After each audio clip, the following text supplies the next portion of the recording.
Woo! Good morning, everyone, and thanks for tuning in. I'm super excited this morning because Sarah, who is our guest today, Sarah and I both live in the same city, but we were just saying before we went live, we don't actually really know each other. I know of Sarah, and I know she's a podcaster and been doing podcasting for quite a while now, and our paths have just never crossed other than a brief introduction. I said hi to her because we were both at an event a number of years ago. But I'm super excited to have Sarah here to talk about podcasting today. And so I'm going to toss it over to her to let her give us an introduction about herself. And Sarah, don't hold back. This is where you can brag a lot right here. Okay. Well, Ryan, first and foremost, thank you for having me on the show. I'm super excited to be here. I'm super excited for another chance to talk to you and get to know you. This is just absolutely a delight. So again, I'm Sarah Ray Werner. I've been podcasting since 2014. I launched my first show in 2015. It's called the Right Now Podcast with Sarah Werner, and it's a show for creatives where I give you the time, energy, and courage you need to pursue your passion and write and create. And that's right now, like WRITE, because it's a pun, because, you know, that's how we roll. I started my second podcast in 2017 and launched it in September 2017. And it's called Girl in Space. And it is a sci-fi mystery kind of show. It's an audio drama. So it's not like your traditional podcast. It's completely fictional. So I have a full cast of characters. I have music, there's sound effects, there's dialogue, there's everything that you want from an audio drama. So again, that's called Girl in Space, and you can check that out as well. So I've experience with both fiction and nonfiction podcasting. I also for years was a contributor to Forbes on the subject of podcasting. So that was really, really fun.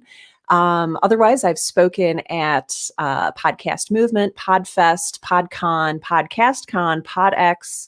I've spoken at YouTube headquarters. I've spoken at, a lot of different stuff. I speak yearly at the Austin Film Festival, and I recently gave a TEDx talk. So that's kind of my little resume in a nutshell. Oh, that's fantastic. One of the neat things I think about you is, you mentioned it in your intro, you run two podcasts, and they are different types of podcasts. Like they're nonfiction and fiction, and one of them is more, we'll get into this later in the show, so I'll say that for later. But one of them appears to be more, your Right Now podcast, I guess, is probably more of a self-help, business encouragement, get people along, kind of a businessy show. And yes, the Girl in Space it's an entertainment thing. And so exactly, you do both. It's completely, yeah. Anyhow, I find that neat. We got some listeners out there. Jed like to say hello. Hi, Jed. Looks like he's watching from Eden Prairie. I know Jed. And yeah. Anyhow, so thanks for that good intro. I think you also run or are about to launch a podcasting masterclass, which you didn't even I do mention. So Sarah is for real when it comes to podcasting, and she helps other people learn how to create podcasts. Yes. Yeah. All right. So I do this with all of my guests on the show here. I run you through 4 really tough, grueling questions. I'm so ready. That I hope you can answer. And I don't know what's in your cup there, but how many cups of coffee do you have every week? So, okay, until recently, I had a problem with coffee where I was doing the whole like, oh, it's 9 p.m. Well, I'll just have one more cup of coffee before bed. So I was like doing that kind of thing, which was not good. It's not good for my heart. So recently, I've had to invest in some good tasting decaf. And so I get 1 cup of caffeinated coffee a day, and then I can have as many cups of decaf as I want. And so, oh boy, per week. So I usually have 3 or 4 per day. So let's do some multiplication. So it's like 4 times. So 20 to 28 cups of coffee per week. Nice. You are one of the few guests who has actually done the multiplication from day to week. That's one of the reasons I put week in the question there, because most people don't do the multiplication. Yeah, Sarah, smart. Smart. All right. Okay. What is your favorite restaurant? And before you start, I love this question, and I'm waiting for someone to tell me McDonald's. Oh, So, that's not going to be me. Um, oh, let's see. For me, I love Phnom Penh. It's local here in Sioux Falls. It is a Cambodian restaurant, and it's up on Minnesota Avenue. And I'm working my way through the entire menu, just because everything there is so fantastic. this is why I love this question, because everybody, no matter where you're from, has a local favorite. It's pretty, I think everyone I've asked has this local place that's either a pizza place or a seafood place, or I don't know, just some different local place that they really like. So good answer there. I have never eaten at that restaurant. Oh, it's so good. So Well, you just have a treat waiting for you. there we go. All right. Next one. Oh. Since I assume you read because you're a writer, but do you prefer paperback, ebook? Oh, yeah, you have a bunch of books behind you even. Are you a paperback person or an ebook person? You know, I went through a time when I was very much a purist, and I was like, I will only read paper books because let's save the publishing industry. But you know what? I kind of threw in the towel. And like, once I realized that I could store literally thousands of books on my phone and carry around an entire library with me, I converted very quickly to every book. So I think my answer is every book. Wow. Well, that's a good one. I like the paperback books, but you're right. Like your bookshelf back there, you can only get so many paperback books, and then you run out of room. And if you ever have to move them, Yes, like, I moved a oh, few these times. books weigh 250 pounds, and I don't want to do this anymore. Mm-hmm. Yeah. So I can see all those. The last of my intro questions: what career did you want to have when you were growing up?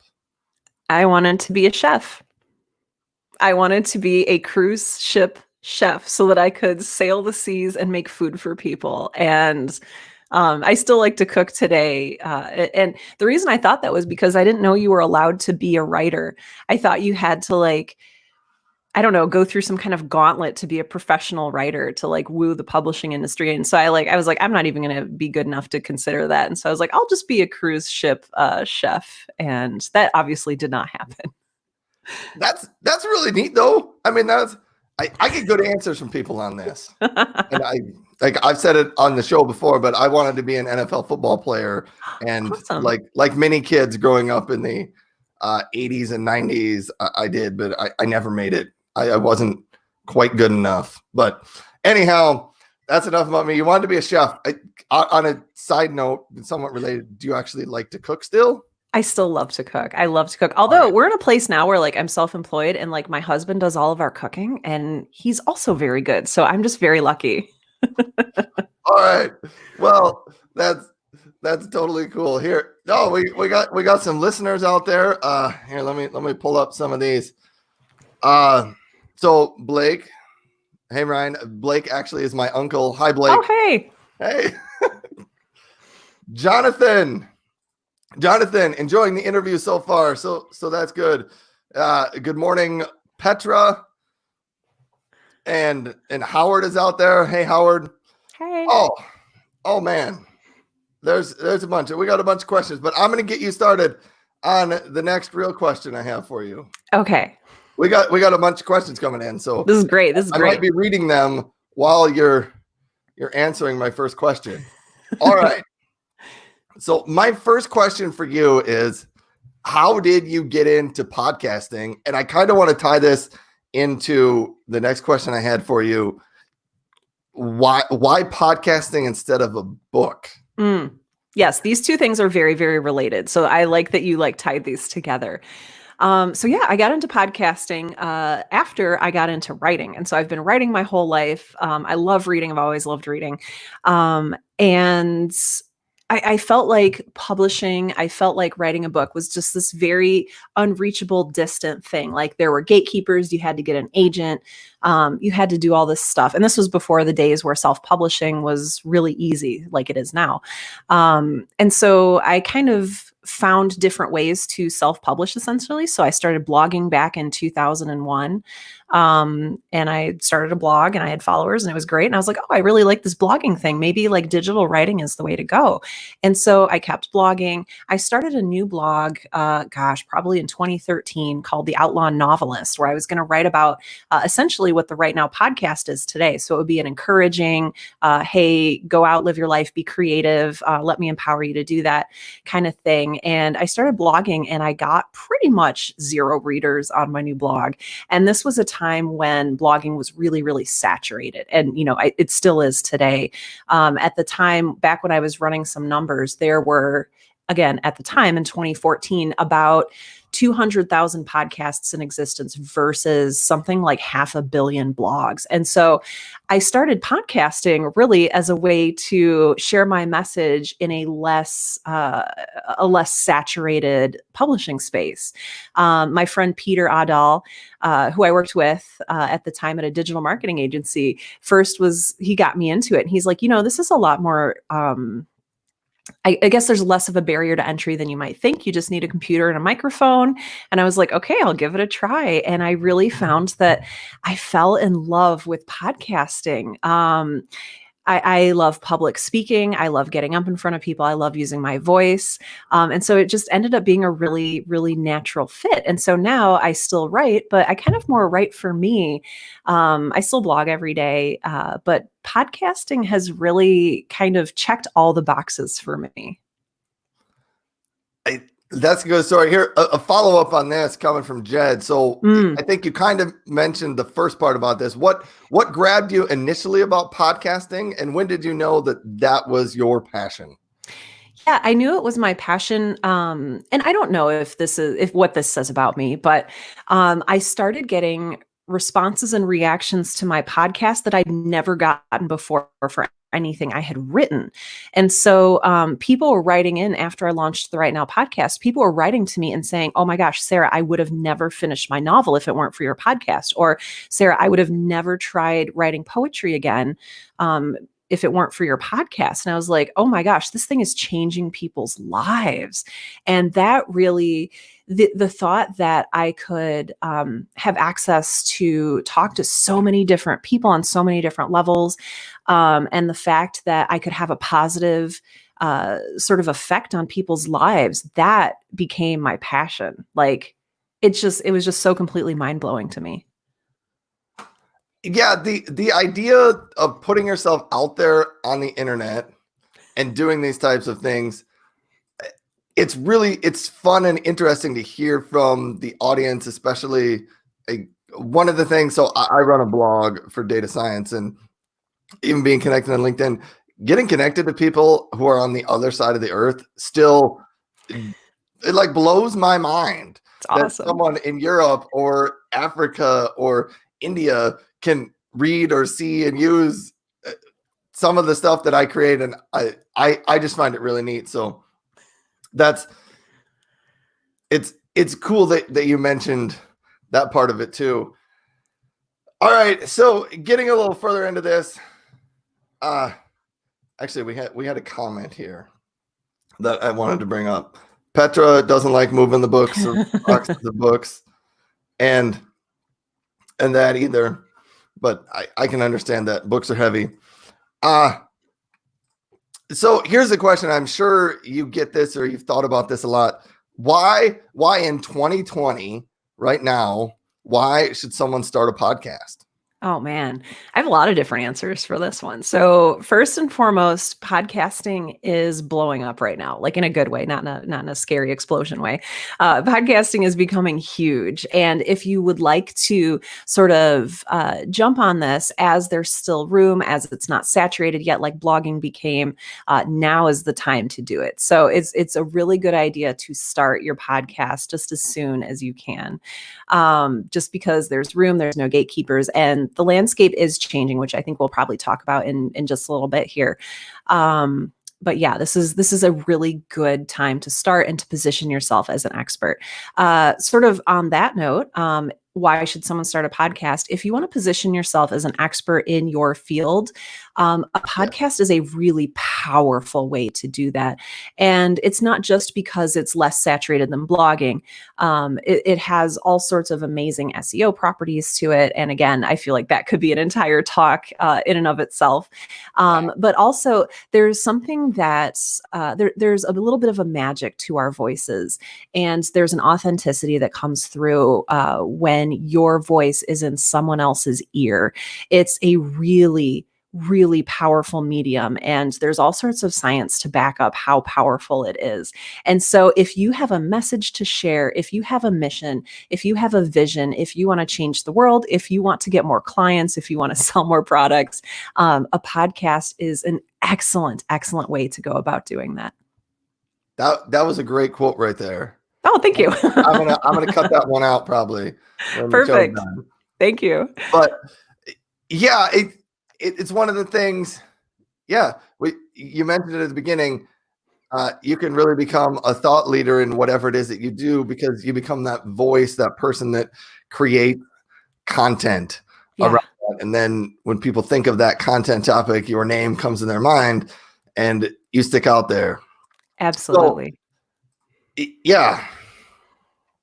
Another question that people often ask when they want to start a podcast or something is, what is required to start a podcast? I'm going to throw this out and change the question a little bit. Tell us about your first, the first podcast. Do you remember what you've used? Oh, absolutely. Let's hear it. Okay. So when I first started podcasting, I did not have a budget. And I remember this very clearly. I used an old laptop. I borrowed a Snowball mic. So it's the same one that I see you're using there, Ryan, which is a great mic. So I borrowed that. And then the only thing that I was able to spend money on was I went to Guitar Center, and I asked if they sold acoustic foam. And the guy was like, well, kind of. He's like, let me go back and check. And like, he came back with this giant piece of acoustic foam that he had very obviously ripped off of the wall, just like right then. He's like, $30. And I'm like, sold. So with tax, that came to $32. And so that's what I started a podcast with. So I had my borrowed mic, I had an old laptop, I had a piece of foam ripped out of Guitar Center. And then also I taught myself how to use Audacity, which is a free software program or digital audio workstation, or DAW, that you use to produce the show. So you kind of record into that, you can edit it in there. And then finally, the last piece, headphones. I always forget to talk about headphones. You don't need fancy headphones. You can just use your AirPods or your earbuds or whatever. The last piece is your media host. And so you need a way to get your show out to people. And so you're going to need to host your media files somewhere. I use Libsyn. That's Libsyn. They're a fantastic gold standard host in podcasting, but there's tons of others out there. There's Acast, there's Podbean, all sorts of really cool media hosts out there. So just to like sum that up real quick. So you need a microphone, a computer, the software, so the digital audio workstation. You need headphones, you need a media host, and there was something else, microphone. Oh, I went through that way too quick. Went through a microphone. I think you covered all of them. The big one, I think a big one is, which is why I asked about the beginning of your very first podcast. You don't need a lot of fancy things to get started. Most of us have almost what we need to do it. I was actually a little curious if you had done your first one on a phone, but I don't know. I haven't, but it's something that if you want to do just like a quick and dirty podcast, like your phone is fantastic and you can record. There's some hosts that just let you record right into the app and then they release it for you. And it's that easy. I know some people will say like, oh, you need this, Heil PR40, super expensive mic, which runs like $800. I never want price. Like, okay, yes, your voice might sound better on that, but I never want cost or price to be a barrier to entry to somebody who has something really important to share. So that's kind of my thoughts on that. Yeah. I mean, I have my mic. I've had it for 5 years. I don't have a podcast yet. I've thought of turning this little interview show I do, turning it into a podcast, which I just might, but do it. It's one of those things. If you've got a mic that it works, I mean, I don't have a great, like one of those great voices of people that you hear on TV commercials and stuff like that. So I don't know that the mic is going to make me sound amazingly awesome anyway. So I'm I'm just going to go with that. I kind of follow up to that. You mentioned you use Libsyn to host your files. So there are places, and I don't know if there's other ones, Anchor FM, which is a free place to host a podcast. They kind of summarize themselves as YouTube, but for podcasts. Yes. I mean, it's free for anybody to create and put up content. I don't know if you have any experience with this. What's the difference between a type like Anchor.fm where everything's free for the creator versus, you know, Podbean or Libsyn where you pay someone to host it? Can you talk about that? That's a great question. So Anchor, just like Libsyn, just like Podbean, just like Blueberry, Anchor is another podcast host. And so it's another option. Many of them are free. Of course, I'm going to blank on some of the other free ones, but talk to me later and I'll tell you some more. So those free ones, basically what you're doing is you're not paying for anything. Sometimes they'll have you like, oh, if you want more storage, if you want more media, anything like that, then you can start on a paid program. Basically the difference there is, so with Libsyn, you get customer service, you get the knowledge that there's no downtime. And usually with a free service, I would very, very highly encourage you to read the terms, because there was a little kerfuffle, gosh, it must be years ago now, when Anchor first started, they had this clause in their contract where they essentially owned any intellectual property that you put onto their platform. So they would like own your podcast if you and I don't think it's there anymore. So you're safe now going with Anchor, but just if you're using a free service, there's often data caps, there's often limitations. So just keep your eyes and ears open about what you're getting into. Cause usually with a host, you do get what you pay for. So yeah. Yeah, the free services, I've heard a lot of people mention, like if you just want to try something out and try out podcasting, a free service like Anchor is a great way to do it. If you're really going to get serious about it, you should probably get some hosting and use someone there. Yeah. Okay, on to our next question. I'm sure you get this question a lot too, and everybody wants to know, how do you make money with a podcast? And I know a little bit of your background, and you have an interesting, somewhat of an interesting answer to this one, because yeah. So I'll just let you run with this one. Okay. So there's lots of different ways to make money with a podcast, and you can kind of pick and choose which methods you want to use, which is best for you and your business or you as an individual. Ads are the first one. If you listen to podcasts, you'll usually notice that there's a pre-roll, a mid-roll, and a post-roll ad. So at the beginning, middle, and end of the show, there's usually some ads. So you can choose to have ads if you want. It can often be a little bit difficult to get ads right away when you start. Usually you need about 20,000 downloads per episode before advertisers will be interested in working with you. But until then, you can go with local sponsorships. So I could go and talk to my favorite local restaurant and say like, hey, if it's appropriate, or if it fits with my show, you know, do you want to pay me like $50 an episode and I'll talk about your restaurant? You know, you can do sponsorships like that.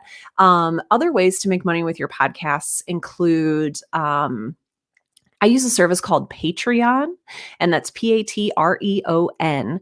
And it's sort of like doing a PBS pledge drive. So it's a secure third-party donation platform, and people can give you $1 per episode. They can give you $2 per episode, $10 per episode, $1 million per episode, what have you.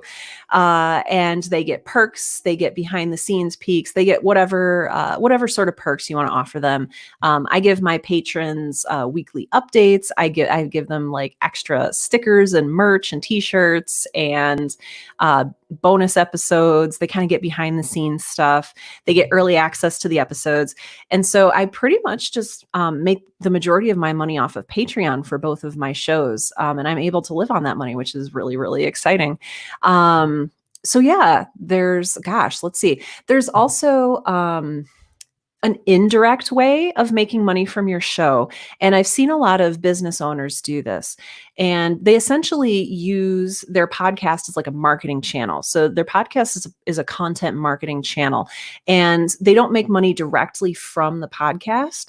But what they do is they promote their product, they promote their service. They have a call to action at the end of the episode that says, like, hey, if you liked what you heard today, consider, working with me, consider being a client, set up your free 30-minute consultation. Here's how you do that. And that is a really great way to do marketing for your, I almost said for your show, for your business, for your product, your service, anything like that. So it doesn't make money directly, but it does get you new clients and can contribute to your money there. Yeah. Patreon is one of the things that you do really well. Thank you. And I think it's just a unique way, because you're not forcing anybody to pay. Like, they can still listen to your episodes and your show without subscribing to Patreon. Yeah. But they subscribe to Patreon because they really like what you're doing and they want to support someone who's doing a cool and interesting thing. So Patreon is a cool idea that I know you make some money from, and use that to, I guess, fund some things. All right, now to this question that I alluded to earlier in the episode. So you run 2 different podcasts. Can you talk about the differences between those audiences and just talk about the difference between both those? Because I think it's neat. So well, thank you. So the Right Now podcast, again, is a podcast that I have for creatives or anybody who's looking to get inspired to create. And that audience, well, when I first started out, I thought it would be people like me. Like, I thought it would be, I graduated during the recession, and I was frustrated in some jobs that I don't know. It was hard to get a job that was pertinent to what field of study you had graduated in. And so I was like, oh, I just want to write. I just want to be creative. And so I started the podcast for sort of millennials who felt like out of place. But as I started the show, and as I sort of started taking a look at who was following the show on social media, who was sending me like fan mail and stuff, it was more the baby boomer generation and Generation X, and even older than that too. And so I sort of pivoted, and I was like, okay, this is my audience. These are my people. These are who I'm talking to. A lot of them were kind of stuck in dead end jobs. They were in middle management. They weren't satisfied with where their life had gone. They had some regrets that they had not maybe written the novel or the memoir or whatever it was. They hadn't really gotten into that. And so that's one audience. And it's mostly, mostly people who are really yearning for the chance to make a difference in their lives and the chance to express themselves creatively. Girl in Space is a very, very different audience. And the audience there, and I didn't know this before I started. I had an idea of who I wanted to listen to the show. And again, I thought it would be people like me. But it ended up skewing a lot younger. And so maybe that's because it has the name girl in the title, but really I designed it to be a show for all ages. Families can listen together. It's rated PG. And so I do have a lot of families that listen together. I have a lot of people who enjoy things like Mass Effect, Firefly, sci-fi in general. But it does tend to skew a little bit younger. So I have a lot of like college students listen to it. And then there's like this gap. And then the next demographic starts at like the Gen X and then baby boomers who grew up reading a lot of classic sci-fi and are like interested in the new stuff that's happening. And so I've got these different generations listening to Girl in Space. And it's been really, really cool. I've been able to connect with all sorts of new people that I wouldn't have connected with otherwise. And the Girl in Space fandom is very, very passionate. A lot of them are the sorts who like dress up for comic conventions. So I get a lot of cosplayers. I get a lot of people doing fan art. And so it's really, really cool. That's cool. You know a lot about your audience and who listens to different types of your shows. Do you got time for 2 more questions? Oh, absolutely. Yeah. Oh, fantastic. So we got an audience question here. Good. From Jennifer. What tips do you have for finding or choosing your niche if you're passionate about multiple things? This is such a good question. Oh, this is such a good question. This is actually one of the biggest questions that I get as like a podcasting coach and teacher. Like, everybody has a lot of ideas and they're like, well, I really like woodworking, but I also really feel like I need to talk about dentistry because I'm a dentist. And it's like, I'm really stuck because, I can't talk about both in the same podcast. So I think my advice to you is think about why you want to podcast. And I say this because if you want to do it for a fun hobby, if you want to do it for a way to get your voice out there and to really share your passion, then that's one thing. However, if you need it for your business, if you need it to show an ROI, if you need to talk about your business stuff, then that's a completely different reason to podcast. So first and foremost, think about why you want to podcast. Is it for you or is it for your business? Or maybe it's both and they overlap and that's wonderful. But as far as choosing, once you understand why you want to podcast, if you still have some conflict about this passion or this passion, podcasting is not easy. And I say that as a person who's been podcasting for years, and I still sometimes struggle to, and Ryan, maybe you feel like this with your show too.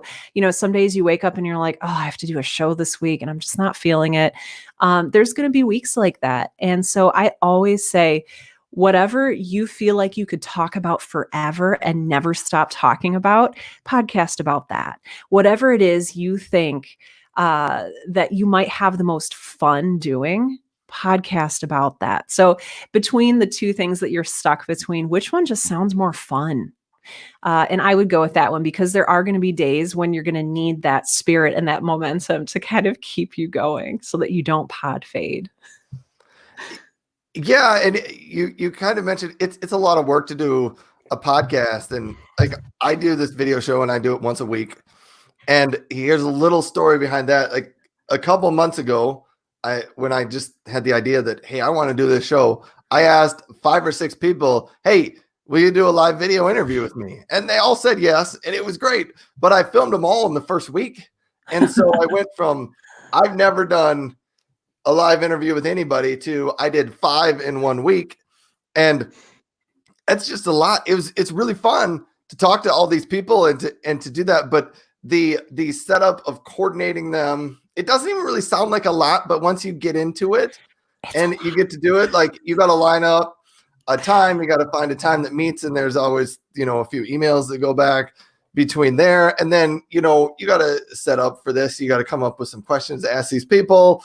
And then you got to film it. And when I'm done, I like to look through and rewatch them again. And if you film 5 in 1 week and each one lasts 45 minutes, do the math. And pretty soon it's overwhelming. And that's why I decided, like after I did that 1 week, I said, no, I think I have other things in my life that I'm doing. So I'm going to do 1 a week because I think I can do 1 on Friday mornings. And so that's kind of how I came up with doing 1 a week. But you're right. Even though the episode only lasts 30 minutes, an hour, there's a lot of work that goes in the background. And your idea of what do you just think you could talk about all the time? That's a great idea to do that. Anyhow, Jennifer, love your answer. We got a couple other questions. Oh, we're running through these. I'm going to pronounce Sri Ram. I think I'm going to pronounce his name wrong. I'm sorry, Sri Ram, but he wants to know, what is the preferred length of a podcast episode based on your experience? And I'm going to add to this. Is it different for your fiction versus for your right now versus your Girl in Space? That's such a great question. This is something that people I feel like are still debating. And it's interesting because unlike like TV shows where you kind of have like, oh, do you want an hour TV show? Do you want a half-hour TV show? Or, a movie is usually 2 hours-ish. There's really no set restrictions on podcasts. And it's really people consume it in a different way. And so unlike with a movie where you can't leave the movie theater and you have to set aside 2 hours to get through the movie, with a podcast, if you're like listening during your commute, if you're outside for a jog, if you're inside for a jog because we're in quarantine, and you're listening, you can always hit pause on the podcast and like come back to it later. And so people consume it in a little bit of a different way than they do more traditional media. And so, with that in mind, one of my favorite quotes from Rob Walsh, who's the one of the VPs at Libsyn, he says, "There's no such thing as a podcast that's too long, only a podcast that's too boring." And so, I would really challenge you to, um, whatever length of podcast you decide to do. I challenge you to just go until you're out of things to talk about. Don't force it. Don't say, like, this is a 45-minute show, and so I need to talk for 45 minutes, because it will turn your listeners away. So that being said, many podcasts are sort of around the 20 to 30-minute mark. That's sort of like the standard commute. But again, with current situations being as they are, nobody's commuting right now. So Correct. yeah, so I really encourage you, whatever structure you end up deciding to do for your show, just make sure that it stays interesting, make sure that your listeners stay engaged. Um, so yeah, gosh, I feel like I could talk about this for another hour and a half. Audio dramas, so the fictional side of things, they're all over the place. I have a friend who does a 4-minute show, and he releases them once a week, and every story is 4 minutes. And it's called Great and Terrible, and it's a very interesting experiment. And he has listeners who love that. Girl in Space episodes tend to be about 30 minutes long. It's kind of however long you need to tell a good story. So with a beginning, middle, and an end. And then I always put a cliffhanger at the end because I'm that person. And then my finale for season 1 was a full hour. And so I feel like that's not super helpful, but as long as you focus on keeping it interesting and keeping your audience engaged, the length doesn't matter. I mean, I don't know if you've listened to Dan Carlin does, what is his history show called? I'm totally blanking on the name. But his episodes have been up to 6 hours. And people just, it's kind of like an audiobook. People just hit pause when they need a break, and then they come back to it. So I hope that helps. Hardcore Yeah. history. That's what it is. It's hardcore history. Hardcore history. Yeah. Yeah. Time doesn't matter so much in a podcast. It's not the same as an evening TV show that has to go from the 7:30 to 8 time slot. It has to fit in that 30 minutes. If you have a podcast, I've heard this on YouTube videos, and it probably applies to podcasts. Make your video as long as it takes to get out your message, and Yes. not a minute longer. Yes. That is so And good. Yes. so That's that probably just applies to podcasts as well. We still got hey, Sharon, liked your answer, so thanks for that. I guess we got another question. Blake wants to know, what software and devices do you use during your creative processes? Oh, that's such a good question. Let's see. For podcasting, I use, okay, well, first of all, I'm a person who takes notes. Like, I handwrite a lot of stuff. So I'll write all my ideas down by hand, but other people use spreadsheets and Google Docs and all sorts of things like that for planning purposes. Otherwise, software wise, I use Audacity, which is a free open source program for my digital audio workstation, or DAW. Other popular ones are Reaper or Hindenburg, or a lot of people use GarageBand. Adobe Audition is a popular one. So that sort of piece of software that lets you record and edit your podcast. Otherwise, gosh, what other software do I use? Oh, I do have a cool tip. If you are podcasting, there is a free service called Auphonic, and that's AUPHONIC. And what it does is it levels out your show for you, and it makes your voice sound like you're an NPR person. It makes your voice sound real good. And so that compresses your audio and just does a really nice job. So I use that for both of my shows. And it really helps treat the audio and make it sound like my voice is all nice and velvety in your ear. So that's another service I really like to use. Good answer there. I didn't know about a number of those. The questions keep coming in, so I just keep asking you these questions. And when you have to leave, Sarah, you might just have to hang up and get off. I'll just run away. Evidently, this is a topic that people enjoy. But Petra wants to know, what's the structure of a podcast? Is it like a mini story? And I'm guessing it's different for your shows, but maybe it's not.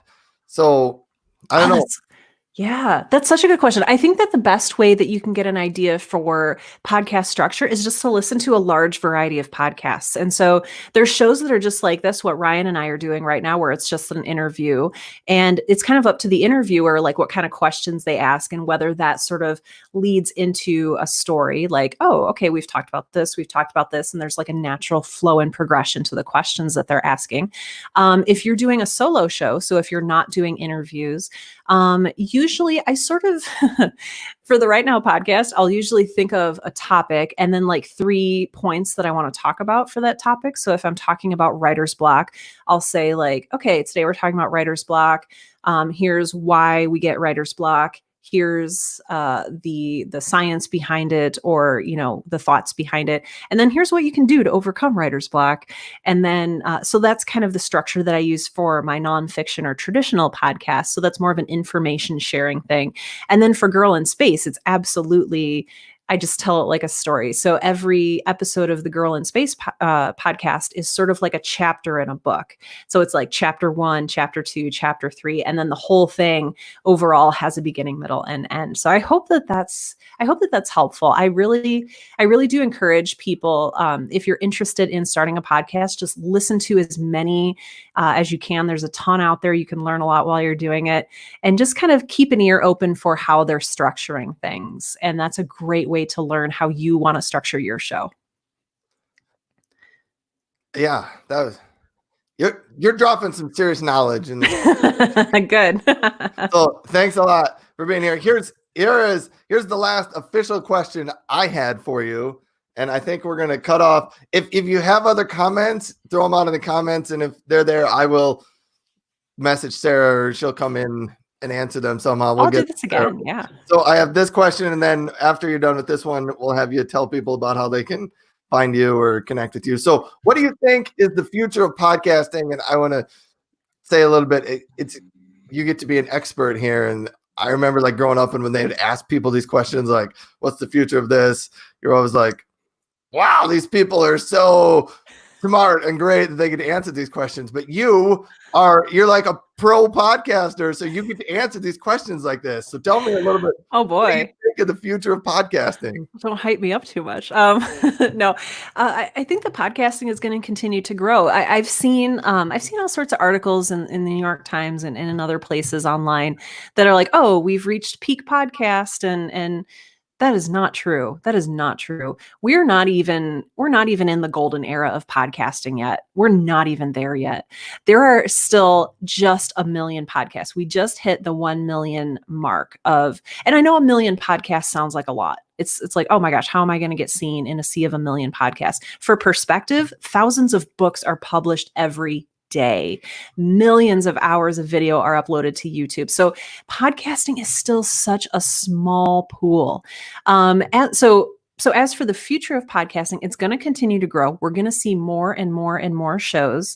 And with that, we're going to see more networks beginning. I think we're going to see a little bit, it's going to become a little bit less of a Wild West. So like right now, you can start a show and publish it today and be up in the Apple store with everybody else. Like I remember when I first started Girl in Space, it was ranking right next to LeVar Burton's show, like the guy from Reading Rainbow and Star Trek. Like our shows were showing up together in the new and noteworthy section.